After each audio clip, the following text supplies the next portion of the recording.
This will be mini-series of employee stories who worked at gas station at Route 66. I will tell them until workers run out of stories or until they mysteriously disappear. Enjoy. I never thought I'd be back here, staring at the flickering neon sign that buzzes like a swarm of angry flies over the cracked asphalt. The gas station on Route 66, that godforsaken stretch of highway where the desert swallows everything eventually. I'd sworn off this place after the last time. The blood on the pumps, the screams that echoed from the restroom that no one could explain. But rent doesn't pay itself, and the night shift pays double.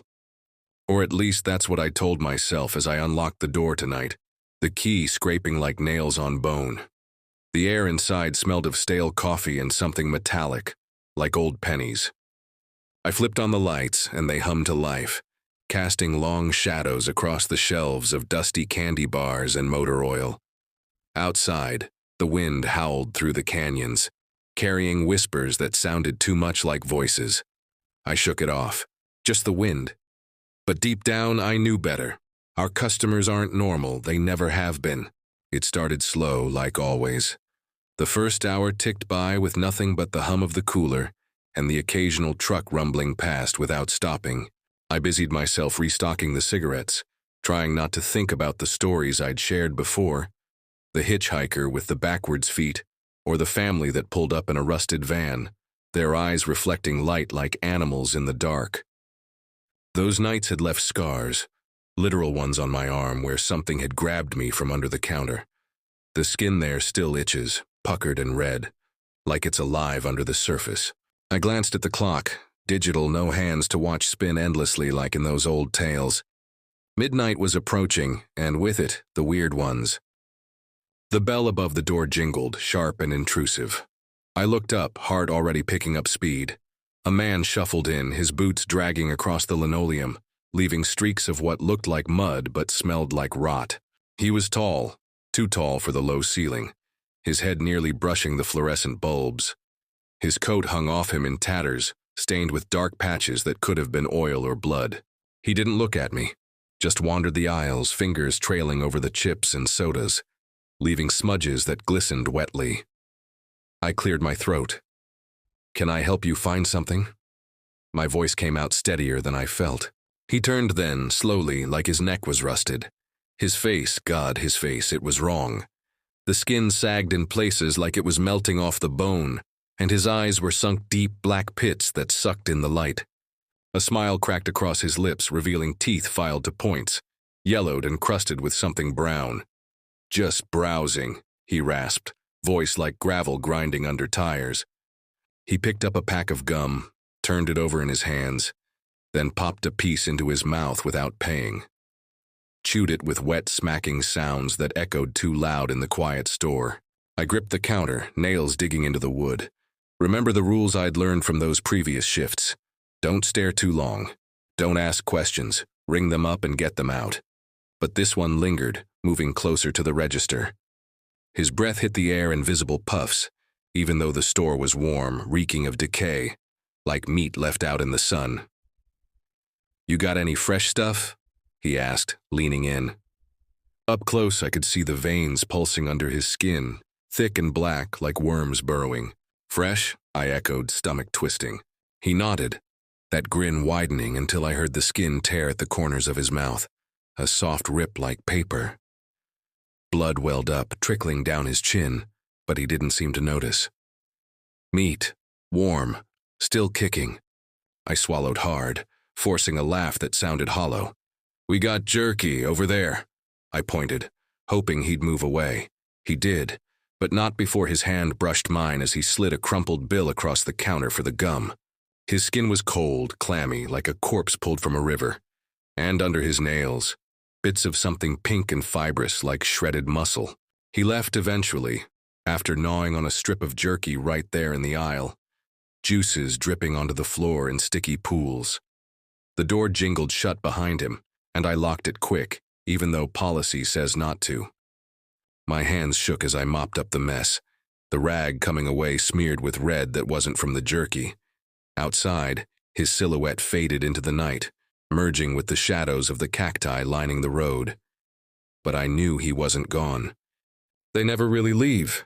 The next customer came around what felt like an hour later, though time drags here, stretching like taffy. A woman this time, petite, wrapped in a shawl that looked woven from spiderwebs, thin and translucent. She pushed through the door without the bell ringing.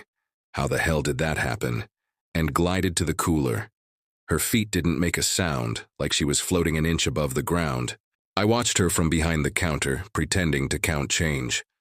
Her hair was long, matted, falling in clumps over her shoulders, and when she turned, I saw her eyes. Milky white, no pupils, like she'd been blind for years. But she moved with purpose, grabbing a bottle of water and twisting the cap off with a crack that echoed like breaking bone. She approached the register, placing the bottle down gently. "How much?" Her voice was soft, almost a whisper, but it carried, filling the store like smoke. $2, I said, scanning it. As I did, her shawl slipped a bit, revealing her neck. Scars crisscrossed the skin, deep gashes that looked fresh, oozing pus that dripped onto the counter in yellow beads. One of the wounds pulsed, like something inside was moving, pushing against the flesh. She noticed me staring and pulled the shawl tighter, but not before I saw it. A tiny hand, no bigger than a child's finger, protruding from the gash, fingers wiggling blindly. I jerked back, knocking over a display of lighters that clattered to the floor. "What the—" "Shh," she hushed, leaning forward. Her breath smelled of earth, damp and fungal. "They're hungry, always hungry." She paid with coins that were warm to the touch, almost hot, and left without another word. But as she exited, I heard it, a faint crying, like infants wailing from under her skin. The door swung shut, and the bell finally rang, mocking me. I paced the store after that, heart hammering. This place is cursed, tied to the old Route 66 legends I'd encountered before, the vanished travelers, the lights in the sky that weren't stars. Last summer, there was that trucker who came in babbling about shadows eating his rig from the inside out. We found his truck the next day, hollowed like a carcass picked clean by vultures, metal twisted into shapes that looked like screaming faces. I hadn't forgotten. How could I? The sheriff called it vandalism, but I knew. The customers bring it with them, whatever darkness clings to this highway. Another jingle. This one was a group, 3 of them, stumbling in like they'd been walking for days. Their clothes were outdated, like from the 50s diners and poodle skirts, but filthy, caked in dust and what looked like dried blood. The leader, a man with a pompadour haircut gone wild, grinned at me with lips pulled back too far, exposing gums that were black and rotting. "Fill her up, buddy," he said, tossing keys onto the counter. They were antique, for a car that shouldn't exist anymore. Outside, their vehicle waited. An old Cadillac, fins sharp as knives, paint peeling to reveal rust that pulsed like veins. I hesitated. "Pumps are self-serve." He laughed, a sound like glass shattering. "Nah, you do it, we insist." His friends flanked him. A woman with eyes sewn shut, thread thick and crude, blood crusted around the stitches, and a kid, maybe 10, whose skin was translucent, organs visible beneath, heart beating erratically. I stepped outside, the night air biting cold despite the desert heat. The pump nozzle felt heavy in my hand as I inserted it into the tank. Gasoline flowed, but as it did, the car groaned, metal expanding like it was breathing. From inside, I heard scratching, claws on upholstery. The kid pressed his face to the window, his intestines shifting like snakes in his belly. "Hurry," he whispered through the glass, voice muffled but urgent. "It's waking up." I yanked the nozzle out, spilling gas that ignited on the ground in blue flames that didn't burn the asphalt. Back inside, they paid with bills that felt like human skin, soft and warm. As they drove off, the Cadillac's taillights blinked like eyes, watching me until they vanished into the horizon. Alone again, I barricaded myself in the back room, surrounded by boxes of expired snacks. But the night wasn't over. The phone rang, our landline, which hardly ever works. I picked it up, static crackling like laughter. "Hello?" A voice on the other end, distorted, multiple layers overlapping. "We're coming back for you." Click. I froze. Outside, headlights approached, not from the road, but from the desert itself, cutting through the sand like predators. More customers. Always more. The door jingled again. This time it was a figure cloaked in darkness. No face visible, just a void where features should be. It stepped in, trailing tendrils of shadow that writhed on the floor like living things. "Service," it demanded, voice echoing from everywhere. I backed away, grabbing a mop handle as a weapon. But it advanced, shadows peeling off it, coiling around my legs, cold and slick like oil. They tightened, cutting into my skin, drawing blood that soaked my pants. Pain shot through me, hot and sharp as if teeth were gnawing at the wounds. It reached the counter, hood falling back to reveal a head that was a mass of wriggling maggots, forming a grotesque approximation of a face.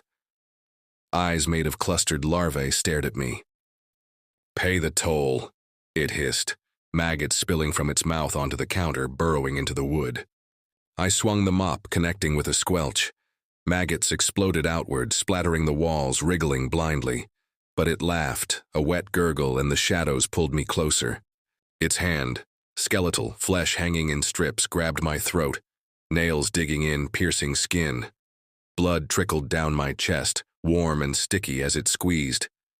Vision blurring, I clawed at it, fingers sinking into soft, decaying meat that came away in chunks, revealing bone underneath. The smell hit me, putrid, like a grave unearthed. It leaned in, maggots crawling onto my face, into my ears, their tiny bodies squirming, biting. With a surge, I broke free, stumbling back, swatting at the invaders. One burrowed into my cheek, pain exploding as it tunneled deeper. I screamed, digging my nail in, pulling it out in a spray of blood and pus. The figure recoiled, shadows retreating, but not before whispering, "This is just the beginning." It dissolved into the night, leaving me gasping, floor slick with gore. I bandaged my wounds with napkins, the mirror showing a face pale and haunted, cheeks swollen and weeping. But the headlights outside multiplied, more coming. The highway calls them, and tonight they're hungrier than ever. I can't leave. The door's locked from the outside now somehow, trapped, like always. As the next customer approaches, silhouette twisted and unnatural, I realize this shift might be my last. But the story's far from over. They're just getting started. The air in the gas station grew heavier, like the desert itself was exhaling rot into the room. My cheek throbbed where the maggot had burrowed, the skin hot and tight, pulsing with every heartbeat. I pressed a wad of napkins against it, the paper soaking through with blood and something thicker, yellow, that smelled like death. The mirror behind the counter showed a ghost of myself, eyes wild, face streaked with crimson, one hand still clutching the mop handle like it could save me. Outside, the headlights multiplied, their beams slicing through the grimy windows, casting jagged shadows that danced like predators waiting to pounce. The bell above the door stayed silent, but I felt it, the weight of something coming, something worse than the maggot-faced thing that had nearly choked the life out of me. I limped to the back room, my legs still stinging from where those shadowy tendrils had cut into me. The wounds were shallow, but burned like acid, and every step sent fresh trickles of blood down my shins. I barricaded the door with a stack of crates, knowing it wouldn't hold for long. The phone sat on the desk, its cracked plastic case mocking me. I grabbed it, dialed 911, but the line was dead. Just static, and beneath it that same layered voice from before, whispering, "You can't run." I slammed the receiver down, heart pounding so hard I thought it had burst through my ribs. The rules from my last shifts on Route 66 screamed in my head, "Don't engage, don't look too long, get them out." But these things weren't customers anymore. They were something else, something this cursed stretch of highway had been feeding for years. The first sign of trouble came not from the door, but from the vents. A low, wet gurgling echoed through the metal ducts above, like something crawling through a throat full of mucus. I froze, mop handle raised, staring at the rusted grate. It rattled, then bulged outward, screws popping loose. A hand burst through, gray, bloated, fingers swollen like sausages ready to split. The skin glistened, slick with some oily film, and as it clawed at the air, the nails peeled back, revealing bone that dripped black ichor onto the floor. The smell hit me next, rancid, like a slaughterhouse left to fester. I swung the mop, cracking the handle against the hand. It didn't flinch, just kept reaching, until a face pressed against the grate. No eyes, just empty sockets oozing that same black sludge. Mouth gaping to show a tongue that writhed like a centipede, segmented and twitching. I stumbled back, knocking over a crate of expired soda cans that burst open, spraying sticky liquid across the floor. The thing in the vent hissed, a sound that scraped inside my skull, and then it spoke. Words slurring through that hideous tongue. "Give us the key." My stomach dropped. The key, the one I used to lock up, the one that always felt too heavy, too cold, like it was carved from something alive.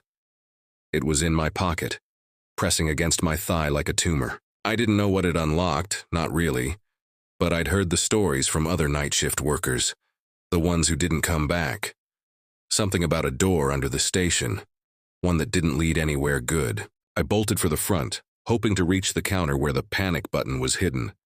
But as I passed the aisles, the shelves began to shake, cans and bags rattling like they were caught in an earthquake. A jar of pickles exploded, glass shards flying, the brine mixing with the blood on the floor in a sickly green swirl. From the shadows of the candy aisle, another figure emerged. This one was small, child-sized, but its movements were wrong. Jerky like a puppet with half its strings cut. Its head hung at an angle, neck broken but still moving, and its skin was patched together, stitched with thick uneven threads that oozed red where they pulled tight. It carried a doll, or what I thought was a doll until it blinked, its tiny eyes bloodshot and weeping. "You're late," the child thing said, voice high and splintered, like a music box breaking. It pointed at me with a finger that bent backward, bones snapping audibly. "You owe us." The doll in its arms giggled, a wet choking sound, and I saw its mouth was sewn to the child thing's wrist, lips fused to the skin, drawing blood with every twitch. I didn't wait to hear more. I lunged for the counter, slamming my hand under the register where the panic button was supposed to be. My fingers found nothing but splintered wood and something soft, pulsating, like a heartbeat trapped in the grain. I yanked my hand back. A scream caught in my throat as the child thing shuffled closer, its doll now chewing at its wrist, tearing flesh in wet strips. The vent thing was still clawing, the grate now hanging by a single screw, and outside the headlights were so close they flooded the store with blinding white light. The door burst open. No jingle, just a crash as the glass shattered inward, spraying shards that caught in my hair and sliced my arms. A new figure stepped through, tall and hunched, wearing a tattered trucker's jacket crusted with dried blood. Its face was a mess of burns, skin charred and peeling to reveal raw muscle beneath. But it was the mouth that stopped me cold, stretched wide, unnaturally so, filled with rows of teeth that spiraled inward like a lamprey's maw. It didn't speak, just exhaled a cloud of ash that stung my eyes and coated my tongue with the taste of charred bone. "You have it?" It growled, voice like fire crackling through dry wood. It pointed at my pocket where the key burned against my skin. "Give it." The child thing giggled behind me, and the vent thing finally tore through, landing on the floor with a wet thud, its body a mass of bloated flesh that split open to spill writhing worms onto the linoleum. I backed against the counter, trapped. The key felt heavier now, like it was pulling me down, tethering me to this place. I pulled it out, hands shaking, and the moment it hit the air, the room went silent. The child thing stopped moving, the vent thing froze, worms curling back into its body, and the trucker thing's teeth stopped grinding. They all stared at the key, a dull, rusted thing that shouldn't have mattered but did. I could feel it pulsing in my hand, warm, like it was bleeding. "Don't," I whispered, more to myself than to them. But the trucker thing lunged faster than anything that broken should move. Its hand clamped around my wrist, bones crunching under its grip, and I felt my skin tear as its nails, jagged, blackened, dug in. Blood sprayed, hot and thick, splashing across the counter, mixing with the ash it had exhaled. I screamed, swinging the key like a weapon, catching it across the face. Its cheek split open, revealing not muscle but a writhing mass of tiny, needle-like teeth that snapped at the air. The child thing joined in, scampering up my leg like a spider, its doll's teeth now biting at my thigh, tearing through denim and into flesh. Pain exploded, white-hot, as I kicked it off, feeling the sickening crunch of its brittle bones. It hit the floor, laughing, even as its head lolled further, neck splitting to show a glimpse of something shiny inside, metal maybe, or bone polished to a gleam. The vent thing was on me now too, its bloated body dragging across the floor, leaving a trail of black slime that burned the linoleum. It grabbed my ankle, its touch like ice, and I felt my skin blister under its fingers, peeling back in strips. I swung the mop handle again, smashing its eyeless face, but it only hissed louder, the centipede tongue lashing out, wrapping around my arm. It burned, acid-like, eating through my sleeve and into my skin, leaving raw, weeping sores. I don't know how I did it, but I broke free, stumbling toward the back room again, key still in hand. The crates were still there, but as I slammed the door, I heard them splinter, the things outside tearing through like paper. I crawled under the desk, clutching the key, blood dripping from my wounds onto the floor, pooling in shapes that looked too much like faces, screaming, eyeless faces. The door buckled, and I saw them through the crack. The trucker thing's spiral mouth, the child thing's stitched skin, the vent thing's writhing worms. They were chanting now, a low, guttural hum that vibrated in my bones. The door. The door. The door. I knew what they meant. The stories I'd heard, the ones I'd laughed off about the trapdoor under the station, hidden behind the cooler, leading to a place no one came back from. The key burned hotter in my hand, like it wanted to be used. I crawled out, shoving the desk against the door, knowing it wouldn't hold. The cooler was across the store, past them. I had to try. I burst through, dodging the child thing as it lunged, its doll snapping at my calf, tearing a chunk of flesh that dangled, bleeding as I ran. The trucker thing roared, ash clouding the air, and I felt it grab my hair, yanking me back. I swung the key again, slicing its arm, and it howled, releasing me as green blood sprayed, hissing where it hit the floor. I reached the cooler, shoving it aside with strength I didn't know I had. There it was. The trapdoor, rusted, padlocked, the metal etched with symbols that hurt my eyes to look at. The key fit, clicking into place like it belonged. The chanting grew louder, the air thick with their stench, rot, ash, worms. I turned the key and the lock snapped open, the trapdoor creaking as it rose. Darkness poured out, not light, a blackness that swallowed the room, cold and alive. Hands reached from below, human, not human. Too many fingers, some with eyes blinking at the tips. They grabbed my legs, pulling, and I screamed, kicking, but the key was yanked from my hand, vanishing into the void. The things behind me stopped chanting. They were smiling now, all of them, even the eyeless one. "You opened it," the trucker thing said, its teeth spiraling faster. "You're ours."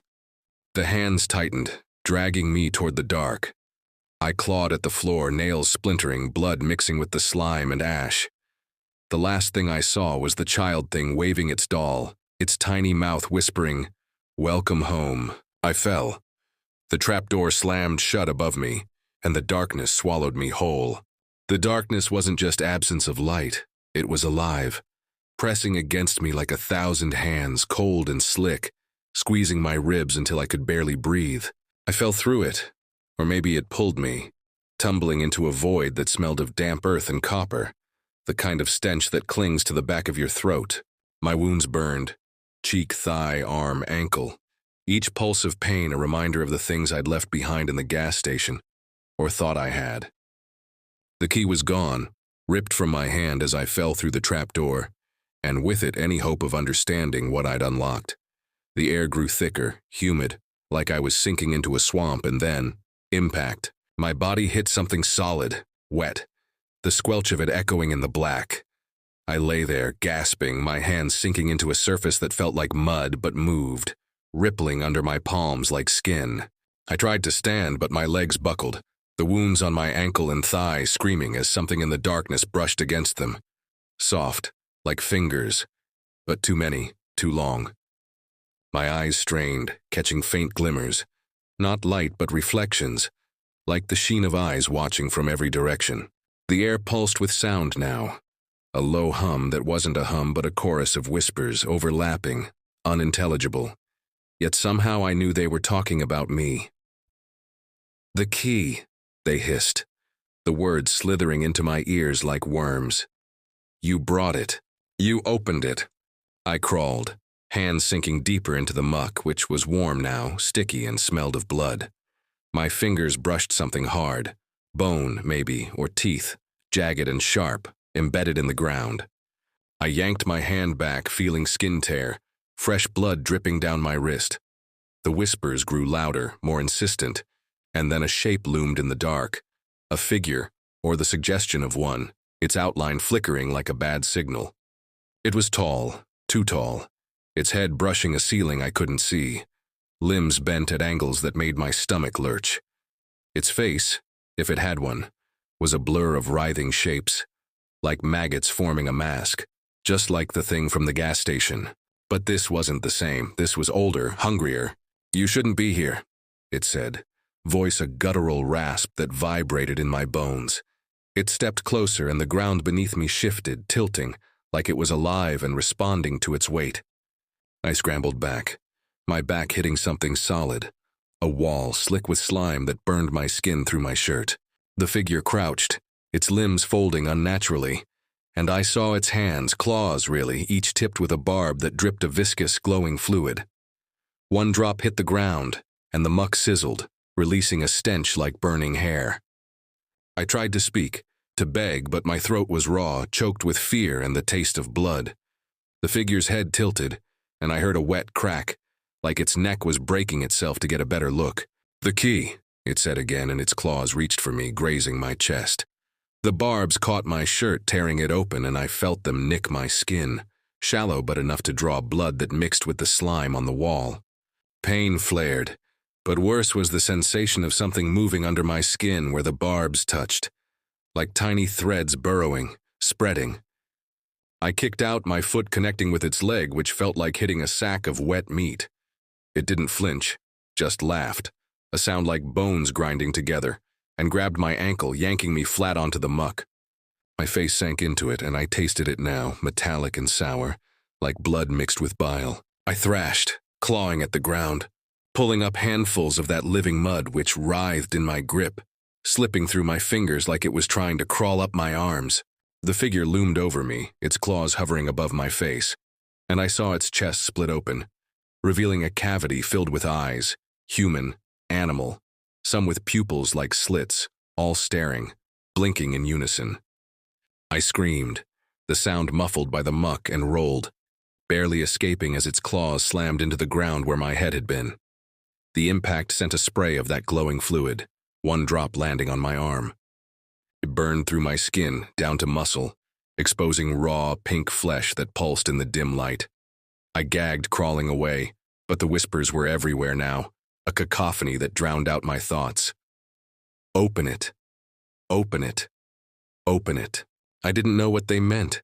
Open what? The key was gone, and I was here, trapped in whatever hell lay beneath the gas station. The ground shifted again, tilting upward, and I slid, tumbling into a shallow pit. My hands landed on something soft, fleshy, and I realized it was a body, or parts of one, a torso, split open, ribs splayed like wings, organs spilling out, still twitching. The face was gone, just a hollowed-out skull, but the mouth moved, whispering with the others. "You're late," I screamed again, scrambling out, my hands coated in gore that clung to me, sticky and warm, refusing to wipe off. The figure was gone, but I wasn't alone. Shapes moved in the dark now, circling, their forms indistinct but wrong, limbs too long, heads too many, some dragging themselves, leaving trails of blood and slime. I ran, or tried to, my feet sinking into the ground with every step, each one pulling at me like quicksand. The air grew hotter, thick with the stench of decay, and I heard it, a rhythmic thudding, like a heartbeat, coming from deeper in the dark. It drew me, or maybe I had no choice, my body moving against my will, legs pumping through the muck. The whispers guided me, a chorus of voices now screaming, "The door! The door!"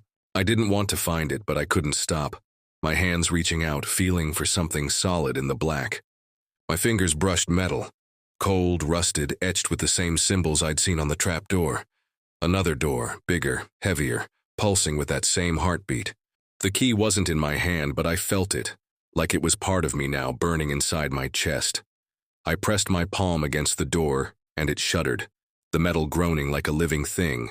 Cracks spread across its surface, leaking that same glowing fluid, which pooled at my feet, burning through my shoes, into my skin. I screamed, falling to my knees, but the door was opening, splitting down the middle, revealing a light that wasn't light. Red, pulsing like the inside of a wound. Something stepped through. Not the figure from before, not the things from the gas station, but worse. It was human-shaped but too big, its skin translucent, veins glowing like rivers of fire beneath. Its face was a mockery of mine. My eyes, my mouth, but stretched, distorted, the mouth splitting into a grin that reached its ears. Blood dripped from its lips, and when it spoke, it was my voice, twisted, layered with those whispers. "You opened it," it said, stepping closer, its feet leaving prints that burned the ground, charring the muck into ash. "You're home." I tried to run, but my body wouldn't move, rooted as the thing reached for me. Its hand, my hand, but wrong, touched my face, fingers sinking into my cheek where the maggot had burrowed. Pain exploded, white-hot as it pulled, tearing away a chunk of flesh that dangled, exposing bone and muscle that writhed like it was alive. I felt it, the threads from before, spreading through me, connecting to the thing in front of me. It leaned closer, its breath hot, reeking of blood and ash, and whispered, "You're part of it now." The ground beneath me split, and I fell again deeper into a chamber where the walls were flesh, pulsing, bleeding, lined with faces, human but broken, mouths moving in silent screams. Hands reached from the walls, grabbing me, pulling at my wounds, tearing them wider. I felt my skin split, my insides exposed, but I didn't die. I couldn't. The key, or whatever it had done to me, kept me alive, kept me feeling every rip, every tear, as the faces in the walls began to laugh, their voices joining the whispers. Above, I heard the trapdoor creak open again. Footsteps, slow, deliberate, descended. The things from the gas station, the trucker, the child, the vent thing, their shadows stretching long in the red light. They were coming for me, or for what I'd become. The door was still open, and the thing with my face stood beside it, watching, smiling. I clawed at the flesh walls, nails sinking into them, pulling away strips that bled and screamed. But there was no escape. The footsteps grew closer, and the whispers became a roar, drowning out my screams. I was theirs now, or maybe I always had been. The key had opened the door, but it had also opened me. The flesh walls pulsed around me, their rhythm syncing with the thudding in my chest, as if my heart was no longer mine but part of this place, this writhing, bleeding prison beneath the Route 66 gas station. My wounds wept, not just blood, but something darker, thicker, that glistened like oil and burned where it touched my skin. The chunk of my cheek, torn away by the thing with my face, dangled loosely, flapping against my jaw with every ragged breath. I could feel the threads inside me, those burrowing tendrils from the barbed claws, spreading through my veins, tugging at my muscles like puppet strings. The air was suffocating, thick with the stench of rot and something sweeter, like overripe fruit left to fester. Above, the footsteps grew louder, deliberate, descending the unseen stairs from the trapdoor. The things from the gas station, the trucker with his spiral mouth, the child with its stitched doll, the vent thing with its worm-filled body, were coming, and I knew they weren't here to save me. The chamber's red light pulsed, casting shadows that twisted into shapes on the walls, faces, hands, mouths that opened and closed, whispering my name in a chorus that scraped my eardrums raw. I tried to move, to crawl away from the open door behind me, but the ground was alive, a carpet of flesh that rippled and sucked at my hands and knees, pulling me down. My fingers sank into it, and I felt bones beneath, small, sharp, like teeth waiting to bite. I yanked my hands free, skin tearing, leaving strips of myself behind in the muck. Blood and that black oil mixed, pooling around me, and when I looked down, I saw my reflection in it. Not my face, but hers. the woman from the gas station with the milky eyes and the tiny hand wriggling in her neck. She smiled, her lips splitting to show gums studded with insect legs, skittering. I gagged, choking on the air, and scrambled to my feet, only to stumble into a wall. It wasn't solid but soft, giving way under my weight, and I fell through into another chamber. This one was smaller, the walls closer, lined with veins that pulsed with that same glowing fluid I'd seen before. They crisscrossed the ceiling like a web, dripping onto the floor, where the drops formed shapes. Eyes, blinking, watching. In the center of the room stood a pedestal, rough-hewn stone, stained with dark streaks that looked like they'd been clawed into it. On it sat the key, my key, the one I'd lost when the trapdoor opened. It glowed faintly, pulsing in time with the walls, and I felt it in my chest, a tug like it was calling me. I stepped toward it, drawn despite myself, my hand trembling as I reached out. The whispers grew louder, a deafening roar now, not words but a sound like flesh being torn apart. Before my fingers could touch the key, the pedestal shifted, splitting open like a mouth. Teeth lined the edges, jagged and yellow, dripping with saliva that hissed as it hit the ground. From within, a tongue emerged. Not a tongue, but a mass of fingers, hundreds of them fused together, writhing toward me. They grabbed my wrist, pulling me forward, and I felt my skin burn where they touched, blisters forming instantly, popping to release pus that smelled of sulfur. I screamed, yanking back, but the fingers tightened, nails digging into my flesh, drawing blood that the pedestal drank, sucking it into its stone with a wet, slurping sound. My arm went numb, then hot as those threads inside me surged, connecting to the thing in the pedestal. I could feel it inside my head now. A presence not just whispering, but screaming. Images flooding my mind. Bodies torn apart, faces melting. A highway stretching endlessly under a sky that bled. Route 66, but not the one above. This was its shadow, its truth. A place where the lost didn't stay lost, they became something else. The footsteps reached the chamber behind me, and I turned, still tethered to the pedestal by those fingers. The trucker thing stood in the doorway, its burned face peeling further, revealing muscle that twitched like it was trying to escape the bone. Its spiral mouth spun, teeth grinding, spitting ash that coated my face, stinging my eyes. Beside it, the child thing clutched its doll, which was no longer a doll but part of it. Its stitched mouth fused to the child's arm, chewing through to bone. The vent thing slithered in last, its bloated body splitting open to release a swarm of worms that crawled toward me, leaving trails of black slime that burned the floor. "You opened it?" the trucker thing said, its voice a crackle of fire. It stepped closer and the ground shuddered, the flesh walls contracting like they were breathing. "You belong to it now." The child thing giggled, its broken neck lolling as it pointed at the pedestal. "Give it back," it said, and the doll's eyes rolled back, revealing sockets filled with tiny, writhing tongues. I tore at the fingers holding my wrist, nails ripping through their soft, decayed flesh. But they regrew, faster, wrapping around my arm like vines. The key on the pedestal pulsed brighter, and I felt it in my chest. A burning that spread to my lungs, my heart, my vision blurred. And for a moment I saw myself, not here but above, in the gas station, mopping blood from the floor, smiling at customers with eyes that weren't mine. Was I still there? Was this real? The threads in my body tightened, pulling me toward the pedestal, and I realized it didn't matter. This place didn't follow rules. The vent thing reached me first, its centipede tongue lashing out, wrapping around my neck. It burned, acid eating through my skin, exposing muscle that twitched in the red light. I clawed at it, feeling my nails snap as they caught in its segmented body, each piece pulsing with a life of its own.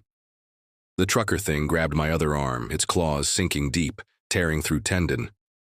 Blood sprayed, hot and thick, and I felt my arm go limp, useless as it pulled, trying to rip me apart. The child thing scampered up my leg, its doll's teeth snapping at my thigh, reopening the wound from before, digging deeper until I felt bone. I screamed, the sound swallowed by the chamber, and swung my free hand at the child thing. My fist connected, crushing its face, which collapsed inward like wet clay. But it laughed, the sound bubbling through the mess. The doll bit harder, and I felt something snap. My femur, maybe, the pain so intense I nearly blacked out. But the key kept me awake, its pulse overriding my body's need to shut down, forcing me to feel every tear, every bite. With a surge of desperation, I lunged for the key, my fingers brushing it. The pedestal's teeth clamped shut, catching my hand, grinding through skin and bone. Blood poured, mixing with the glowing fluid, and the fingers released me, recoiling as if burned. I fell back, clutching the key, my hand a mangled ruin, fingers missing, stumps weeping that black oil. The things paused, their eyes, those that had them, fixed on the key, and the walls screamed, a sound like 1,000 throats tearing open.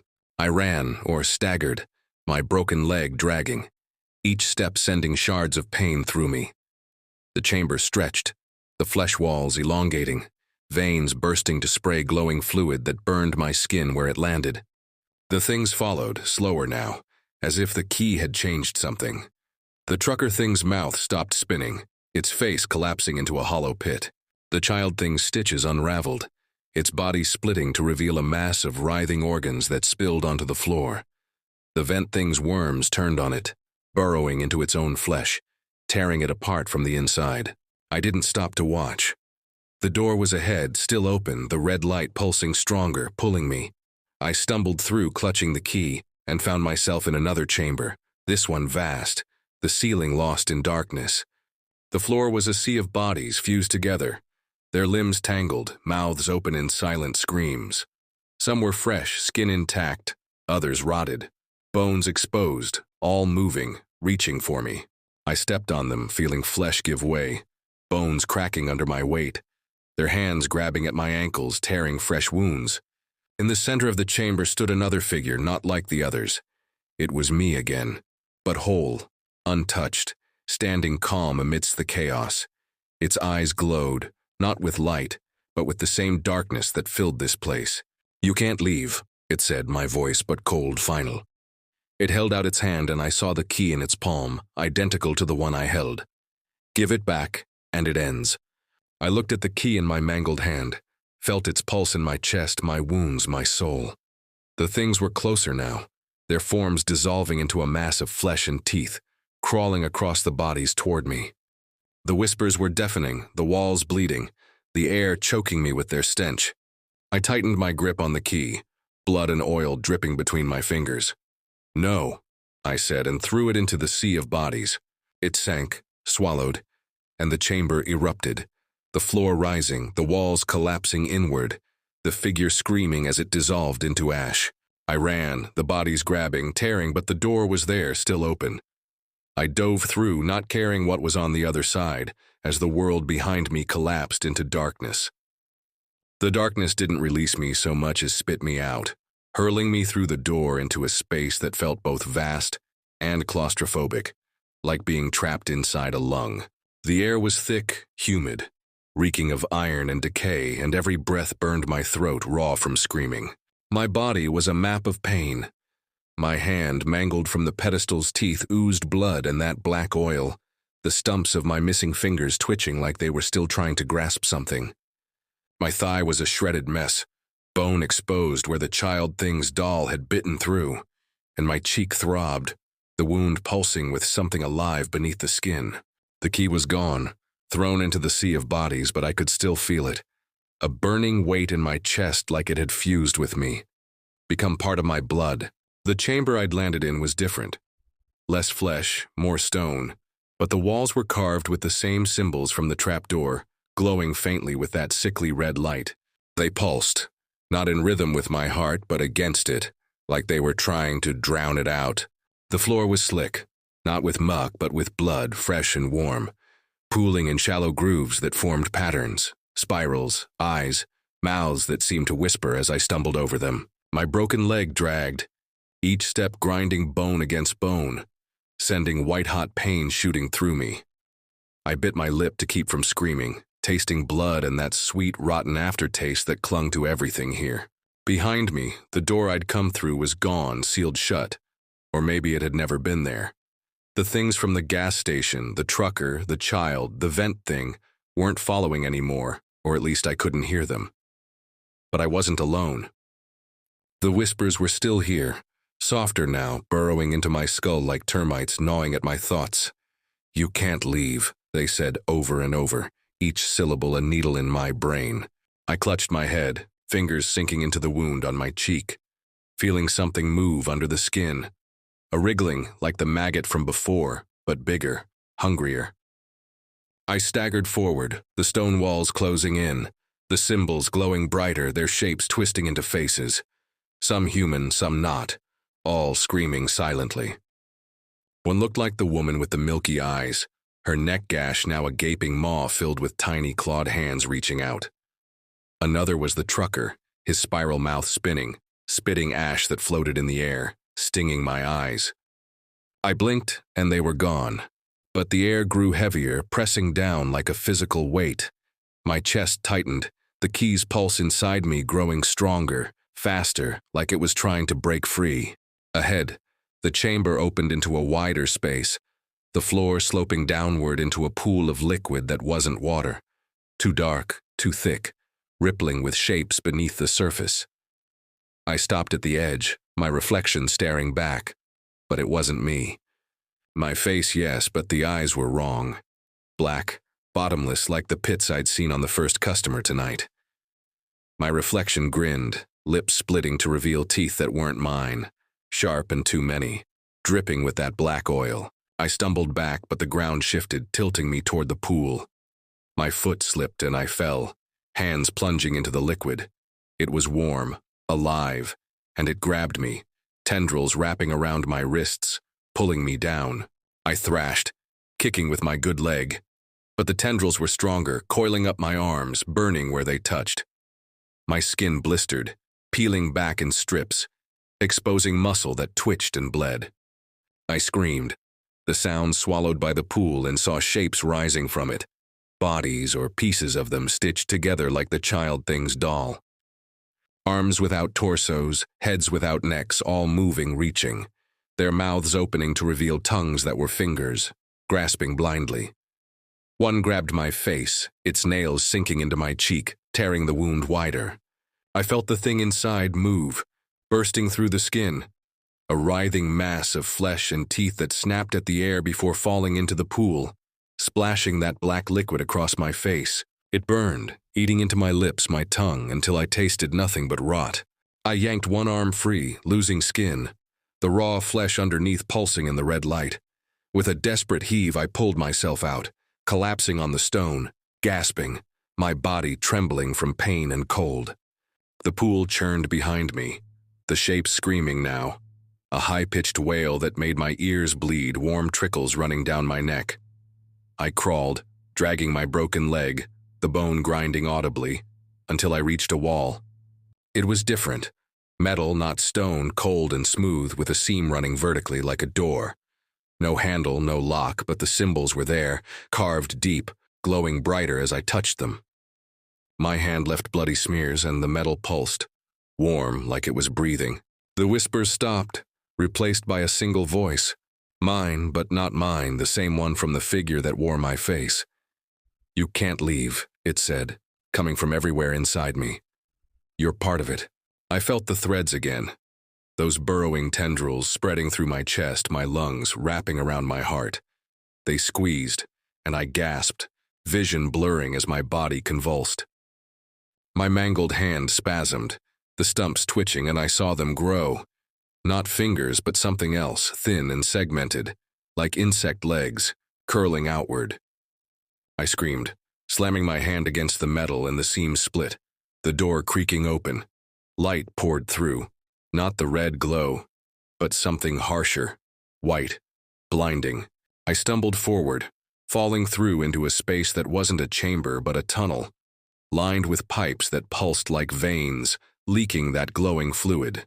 The walls were glass or something like it, and beyond them I saw movement, shapes massive, too big to comprehend, their outlines shifting like smoke. These hundreds of them, pressed against the glass, watching me, some human, some not, all blinking in unison. One was the child thing's doll, its sewn mouth unraveling, blood dripping as it tried to speak. I ran, the tunnel stretching endlessly, the pipes bursting as I passed, spraying me with fluid that burned through my clothes, into my skin. My leg gave out, the broken bone piercing through, blood and marrow mixing with the oil on the floor. I crawled, the insect legs sprouting from my hand, skittering across the ground, pulling me forward. The voice was louder now, laughing, my laugh, but twisted, layered with the whispers.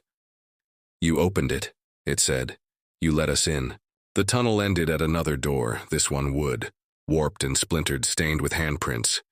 Some human, some clawed, all bloody. I didn't want to open it, but my hand, the one with the insect legs, moved on its own, scratching at the wood, carving through it.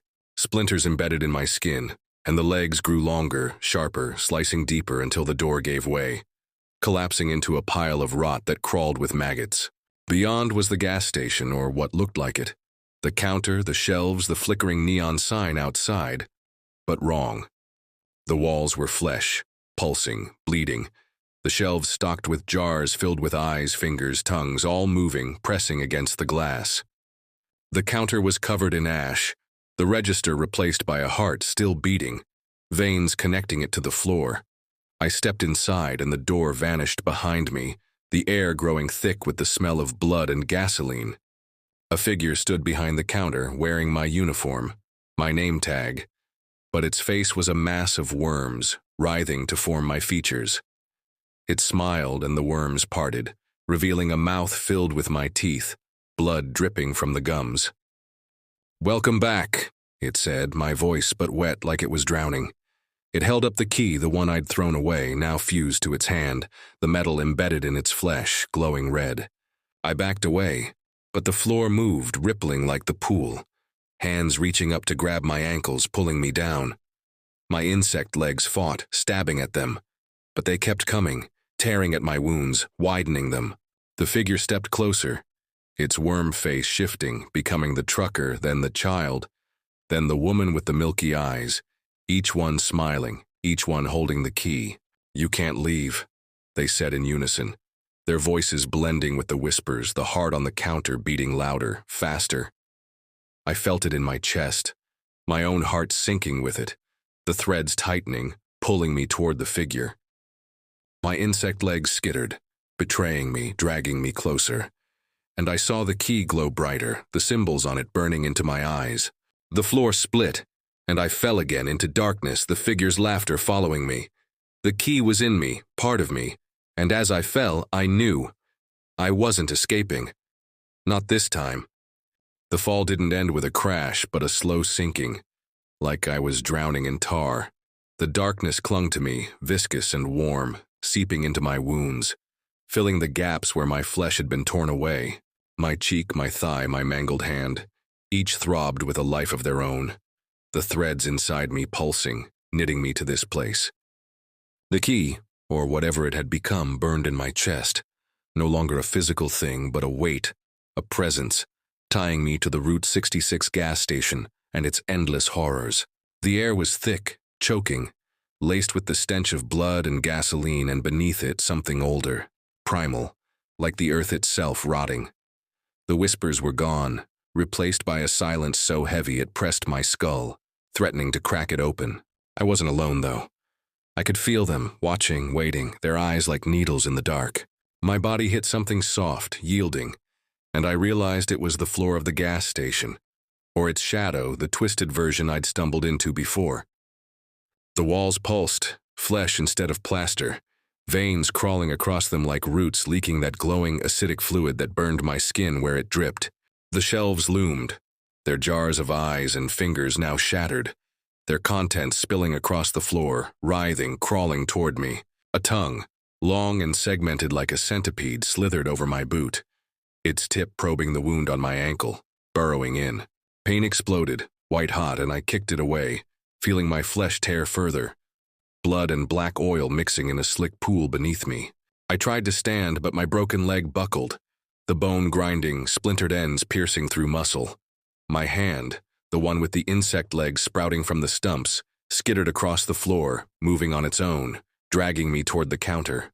The heart I'd seen before was still there, beating faster now, its veins pulsing in time with the key inside me. Above it stood the figure, my double, its worm face shifting, forming my features, then dissolving into the trucker's burned visage, the child's stitched grin, the woman's milky eyes. It held the key, or a version of it, embedded in its chest, glowing red, the symbols carved into its flesh, now crawling like living things. "You can't leave," it said. Its voice a chorus of all the things I'd seen, layered with my own, cracked and raw. It stepped forward, the floor rippling under its weight, hands reaching from the flesh to grab at me, their nails slicing into my arms, tearing fresh wounds. Blood sprayed, hot and thick, and I felt the threads in my body respond, tightening, pulling me toward it. My insect legs fought, stabbing at the hands, but they kept coming, relentless, their fingers tipped with eyes that blinked and wept. I crawled backward, my good hand clawing at the floor, finding only more flesh, warm and slick, that sucked at my fingers like a mouth. The figure loomed closer, its worm face splitting to reveal a maw filled with teeth. Mine, the trucker's spiral teeth, the child's jagged stubs, all grinding, dripping with that black oil. It reached for me, its hand sinking into my chest, not cutting but phasing through like it was part of me. I felt it grab the key inside, the burning weight, and pull. My body convulsed, ribs cracking, lungs seizing as the threads unraveled, tearing me apart from the inside. I screamed, the sound swallowed by the station, the walls pulsing faster, the heart on the counter beating so hard it shook the room. I swung my insect hand, the segmented legs slashing at its arm, cutting through worm flesh that sprayed green ichor. It hissed, recoiling, but the key in my chest burned hotter and I saw it, my reflection in its eyes, not human anymore, my face a mass of threads, eyes black pits, mouth splitting to show teeth that weren't mine. I was becoming it, or it was becoming me, the line between us blurring as the station fed on us both. The floor split beneath me, a jagged crack opening to reveal a void, not black but red, pulsing like the light from the doors I'd passed through. Hands reached up, not human, not anything, their fingers tipped with mouths that bit at my legs, tearing through denim and skin. I kicked, feeling my broken leg snap further. The pain so intense I vomited, bile mixing with the blood and oil on the floor. The figure grabbed me again, its hand sinking into my chest, pulling harder, and I felt my heart stutter, the key's pulse overriding it, forcing it to beat in time with the station. "No," I screamed, voice barely human, and with a surge of strength I didn't know I had, I tore free, my insect legs ripping through its arm, severing it. The stump writhed, worms spilling out, crawling toward me, burrowing into my wounds. I staggered to the counter, grabbing the heart, its veins lashing out like whips, wrapping around my arms, burning through my skin. I crushed it, fingers sinking into its pulsing flesh, feeling it burst, hot and wet, spraying me with blood that wasn't mine. The figure screamed, a sound that shattered the jars, glass and flesh raining down, and the walls began to collapse, flesh peeling away to reveal bone, then stone, then nothing. I ran or crawled, my body failing, the insect legs dragging me toward the door. The real door, the one I'd locked hours ago when the night shift started. It was there, glass cracked but intact, the neon sign flickering outside. I reached for it, my mangled hand smearing blood across the handle, but it wouldn't budge. The key, the real key, was gone, but I felt it inside me, burning, pulling me back. The figure was behind me, its form dissolving into a mass of worms, teeth, and eyes, flowing across the floor like a tide. "You're home," it said, its voice in my head, my chest, my wounds. The threads tightened and I felt my body split, skin tearing from my arms, my chest, revealing muscle and bone that pulsed with that black oil. I was part of it now, part of the station, the highway, the things that came in the night. The door glowed, the symbols from the trapdoor appearing on its surface, and I knew, if I opened it, I'd be free, but not me. Something else would walk out wearing my skin. I turned, facing the figure, the worms now forming a new face, mine but whole, untouched, smiling. It held out its hand, and I saw the key, not in its chest, but in its palm, glowing, calling. My insect legs moved, reaching for it, but I fought, clawing at my own arm, tearing the legs free, blood and oil spraying. The pain was unbearable, but I held on, slamming my body against the door, feeling it give. Just a crack. The figure lunged, its worms wrapping around my legs, pulling me back. I screamed, kicking, my broken leg snapping completely, bone piercing through, but I held the door frame, fingers digging into the wood, splintering it. The station shook, the walls collapsing inward, the heart's remains pulsing one last time before exploding, coating everything in gore. The figure's worms tightened, burrowing into my flesh, but I pulled, dragging myself through the door, the glass shattering around me. I fell onto the asphalt outside, the neon sign buzzing above, the desert air cold and sharp. The station was still there but quiet, the lights flickering, the shelves empty, the counter clean. My body was a ruin, hand gone, leg useless, cheek a gaping wound. But I was out. I crawled, the highway stretching before me, endless, the stars above too bright, too wrong, like eyes watching. Behind me the door creaked and I heard it, the whispers, the laughter, my voice. "You'll come back," it said, and I felt the key in my chest, still burning, still calling. I dragged myself forward, blood trailing, knowing it was true. Route 66 doesn't let go. The station doesn't let go. And the things that come in the night, they're waiting, always waiting for the next shift. I looked back just once and saw the figure in the doorway, my face smiling, the key glowing in its hand. The door slammed shut, and the neon sign flickered out, plunging the world into darkness. But I knew, as I crawled into the desert, the thread still moving inside me, that this wasn't the end. The station was alive, and I was part of it now, forever bound to its horrors, to the customers who aren't normal, to the highway that never ends. That's all for today. Hope you can still sleep tonight. Make sure to tune in tomorrow for next story.